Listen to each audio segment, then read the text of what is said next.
Perkenalkan, kami dari kelompok 2 ingin menjelaskan tentang memahami isu terkini lewat teks editorial. Yang pertama, perkenalkan, nama saya Muhammad Fadel Gibran. Nama saya Muhammad Ridho Ramadan. Nama saya Cerisa Gina Lestari. Nama saya Ana Fauzia. Nama saya Nashwa Lutiani. Nama saya Nazonur Fazlia. Nama saya Siti Rida Aulia. Langsung kita ke pembahasannya. Halo teman-teman, saya akan mengidentifikasi teks editorial. Untuk yang pertama adalah pengertian teks editorial. Teks editorial ialah artikel utama yang ditulis oleh redaktur koran yang merupakan pandangan reduksi terhadap suatu peristiwa atau berita ya secara aktual yang menjadi sorotan, fenomenal, dan kontroversial yang menimbulkan perbedaan pendapat. Teks editorial juga disebut dengan tajuk rencana. Fungsi teks editorial adalah yang pertama, untuk menjelaskan berita-berita dan dampaknya pada masyarakat. Yang kedua adalah memberi latar belakang yang berkaitan dengan kenyataan sosial dan faktor yang mempengaruhi dengan lebih menyeluruh. Yang ketiga adalah ciri-ciri teks editorial. Yang pertama adalah aktual dan faktual, yang kedua sistematis dan logis, yang ketiga adalah argumentatif, yang keempat adalah pernyataan pendapat atau tesis, yang kelima adalah argumentasi, yang keenam adalah penegasan ulang pendapat, yang ketujuh adalah adverbia, yang kedelapan adalah konjungsi. Selanjutnya adalah perbedaan fakta dan opini. Fakta merupakan peristiwa atau kejadian yang benar-benar terjadi, sedangkan opini adalah peristiwa yang masih dipertanyakan kebenarannya karena lahir dari buah pikiran atau tanggapan seseorang. Contoh isu, dilaporkan Adri Mas Hardi ke KPK Solok. Poros Nasional Pemberantasan Korupsi (PNPK) melaporkan sejumlah menteri hingga kepala daerah ke KPK. Salah satu yang dilaporkan adalah Ganjar Pranowo. Ganjar Pranowo memproses laporan yang dilakukan oleh Adi Mas Hardi dan kawan-kawan tersebut. Ganjar Pranowo dilaporkan atas dugaan terlibat dalam korupsi EKTP. Presidium PNPK Adi Mas Hardi mengatakan KPK seharusnya dapat menuntas semua dugaan tersebut agar nama-nama pejabat itu jika maju dalam Pilpres 2024 bersih.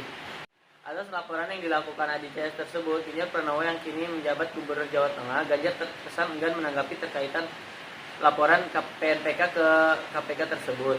Diketahui PNPK hari ini melaporkan sejumlah menteri hingga kepala daerah ke KPK. Tersebut nama Luhut Binsar Panjaitan, Airlangga Hartarto, Erick Thohir, Ahok, Anies Baswedan, dan Ganjar Pranowo. Selanjutnya, fakta dan tanggapan. Yang pertama, fakta. Poros Nasional Pemberantasan Korupsi (PNPK) melaporkan sejumlah menteri hingga kepala daerah ke KPK. Salah satunya yang dilaporkan adalah Ganjar Pranowo. Yang kedua, tanggapan. Tanggapan Adi Mas Hardi mengatakan KPK seharusnya dapat menentukan semua dugaan tersebut agar nama-nama yang pejabat itu jika masuk dalam Pilpres 2024 bersih. Yang kedua, Ganjar terkesan enggan menanggapi keterkaitan laporan PNPK ke KPK tersebut. Saya di sini menjelaskan bagian struktur teks editorial. Yang pertama ada pengenalan isu. Pengenalan isu menerapkan pendahuluan teks. Pada bagian pengenalan isu disajikan peristiwa persoalan aktual, fenomenal, dan kontroversial. Yang kedua ada argumen. Pada bagian ini merupakan bagian yang berisi tanggapan reaksi terhadap isi yang diperkenalkan sebelumnya. Yang ketiga ada penegasan. Dalam teks editorial berupa simpulan, saran, dan rekomendasi.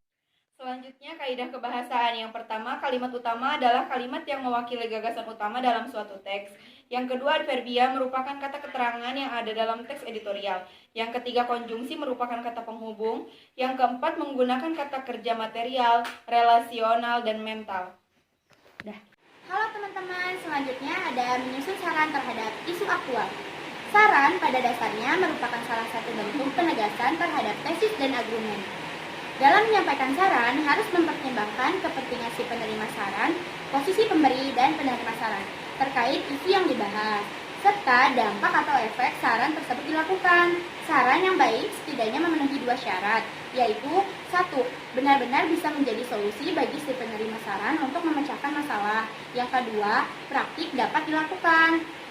Selanjutnya yaitu menyusun argumen dan pendapat terhadap isu aktual. Argumentasi yaitu menyampaikan pendapat dari isu aktual yang bertujuan meyakinkan pembaca. Cara penyusunannya sebagai berikut. 1. Memilih topik terkini dan terhangat yang menarik pembaca. 2. Mengumpulkan data untuk mendukung pendapat. 3. Menyesuaikan topik dengan pembaca. 4. Menyunting teks editorial. Yang terakhir adalah menulis teks editorial. Menulis teks editorial terbagi menjadi 7 tahapan. Yang pertama adalah ini.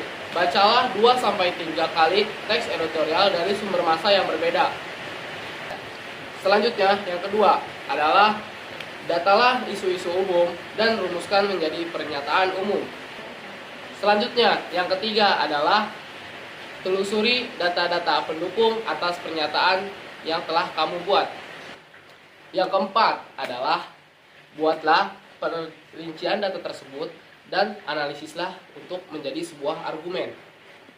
Selanjutnya, yang kelima, ini dia. Setelah argumen-argumen yang kamu buat secara terperinci, lalu tafsirkan menjadi sebuah pendapat, baik berupa kritik, penilaian, dan harapan.